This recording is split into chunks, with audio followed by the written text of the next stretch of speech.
తెలంగాణ రాష్ట్రంలో ప్రస్తుతం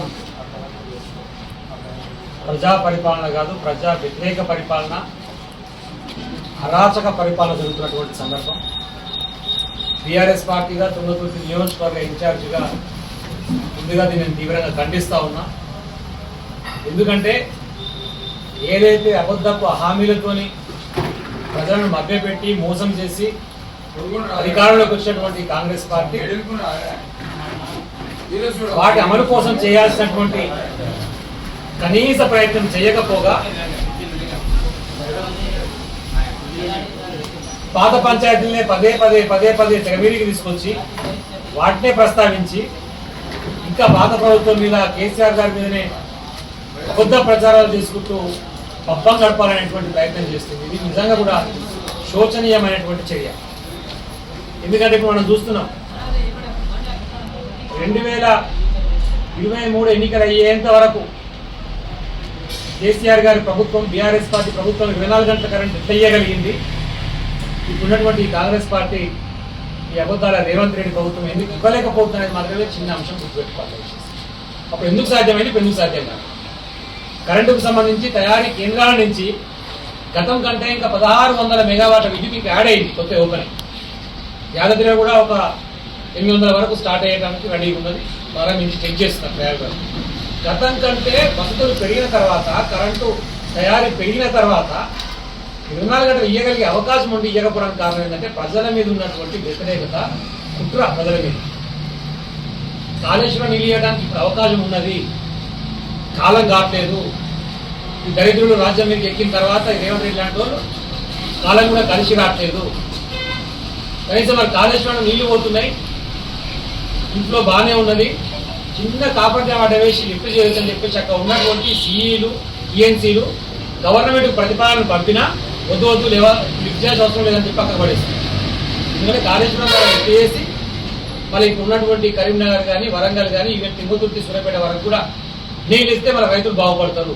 అక్కడ రైతులు బాగుపడడం అనేటువంటిది ఈ ప్రభుత్వానికి ఇష్టం లేదు. రాగానే సంతకం పెడతానటువంటి రైతు రుణమాఫీ ఏమైందో మనం చూస్తూనే ఉన్నాం. రైతు బంధు 10,000, రైతు భరోసా 15,000, 10,000 దిక్కులేదు, వాడు ఇస్తాన్న 15,000 అసలే దిక్కులేనటువంటి పరిస్థితి. మనం చూసినటువంటి 500 బోనస్ అయితే గతే లేదు. దాన్ని కూడా మనం మాట్లాడుకుంటా సన్నబియ్యం కోసం ఆలోచిస్తే సన్నబియ్యం నీ కాడ కూడా వస్తారా? నీ బోనస్ మనకి కావాలి, మార్కెట్లో మంచి ధర వస్తే వాడు డైరెక్ట్ మార్కెట్ని అమ్ముకుంటాడు. అయితే ఏ పని చూసినా రైతులకు సంబంధించినటువంటి ఎరువులు దాన్ని గతంలో పెట్టిన వాళ్ళ చెప్పులు వరుస పెట్టి లాఠీ చార్జ్ చేసేటువంటి ప్రయత్నం. ఇక రైతాంగం పట్ల చేయాల్సినటువంటి ఒక్క చర్యను చేపట్టకపోగా విఫలమైనటువంటి ప్రభుత్వం దాని నుంచి తప్పించుకున్నందుకు దేవుళ్ళ మీద ఒట్టు పెట్టి 15 ఆగస్టు వరకు అది చేస్తా ఇది చేస్తా అని చెప్పేసి నమ్మబలికి ఇప్పుడు కూడా పొద్దుగాల లేస్తే ఏ నిర్ణయం జరగాలన్నా ఉరుకు ఢిల్లీకి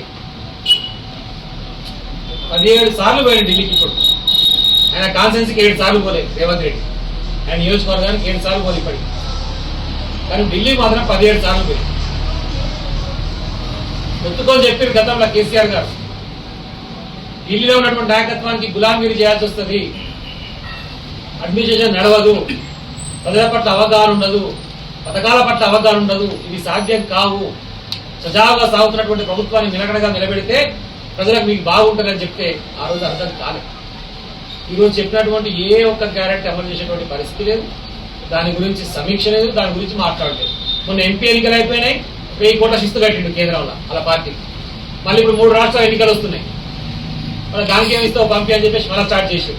వాళ్ళు మంత్రులు కూర్చొని మాట్లాడుతున్న మాట ఏంటంటే అడ్మినిస్ట్రేషన్ విఫలమవుతున్నాం, దీని గురించి ఆలోచించాలంటే నేను ఎడికేలా ఆలోచించాలన్నా కొద్దిగా లేస్తే పైసలు అని చెప్పేసి ప్రజలు పెడితే వాళ్ళ ప్రజలు పంపడం సరిపోయి నాకు దీనికి అధికారం మీద, ఈ ఉన్నటువంటి అడ్మినిస్ట్రేషన్ మీద అసలు నేను కనీసం కాన్సన్ట్రేషన్ చేసేటువంటి పరిస్థితి లేదు అని చెప్పేసి స్వయాన ముఖ్యమంత్రి చెప్పుకునేటువంటి ఒక దౌర్భాగ్యంలో ఈరోజు తెలంగాణ ప్రభుత్వం నడుస్తున్నది.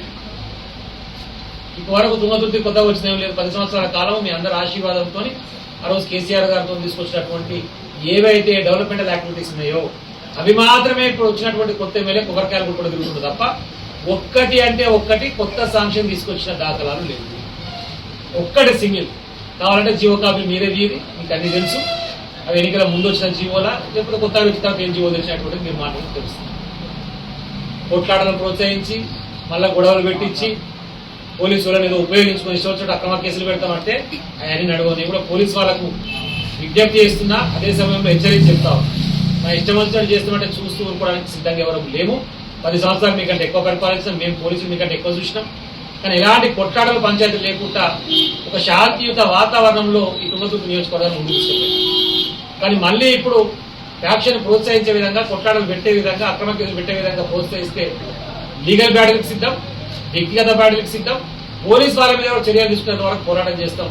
తస్మాత్ జాగ్రత్త అని చెప్పి ఇక్కడ స్థానికంగా పనిచేసినటువంటి ఎస్ఐలు కానివ్వండి, సిఐలు కానివ్వండి, వాళ్ళకు కూడా నేను హెచ్చరిస్తాను. రేపు మళ్ళీ ప్రజలు కేసీఆర్ గారితోనే ఈ అభివృద్ధి సంక్షేమ కార్యక్రమాన్ని కొనసాగుతున్నటువంటి ఆలోచనకు అప్పుడే వచ్చేసారు. ఎంపీ ఎన్నికల సందర్భంలో మాత్రం ఓన్లీ కూటములను మాత్రమే పరిగణలోకి తీసుకున్నారు. అది కాంగ్రెస్ కూటమైనా, అది బీజేపీ కూటమైనా.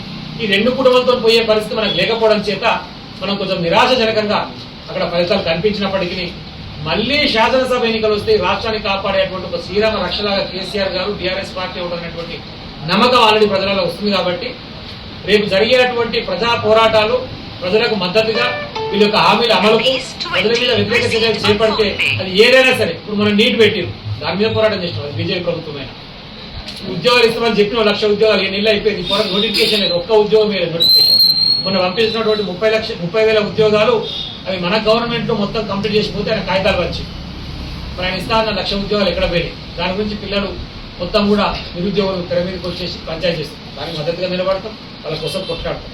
అంటే పోరాటాలలో, ఉద్యమాల్లో కొనసాగుతూ ఎప్పుడు ఎన్నికలు వచ్చినా మళ్ళీ బీఆర్ఎస్ పార్టీని ముందుకు తీసుకోవడం కోసం అహర్నిశలు శ్రమిస్తూ బీఆర్ఎస్ పార్టీ కార్యకర్తలు కేసీఆర్ గారి నాయకత్వంలో, కేటీఆర్ గారి నాయకత్వంలో ముందుకు సాగుతామని, ఎవరికి ఏ సమస్య వచ్చినా మేము ముందు నిలబడతామని మరొకసారి హామీ ఇస్తూ సెలవు తీసుకుంటాం. జై తెలంగాణ.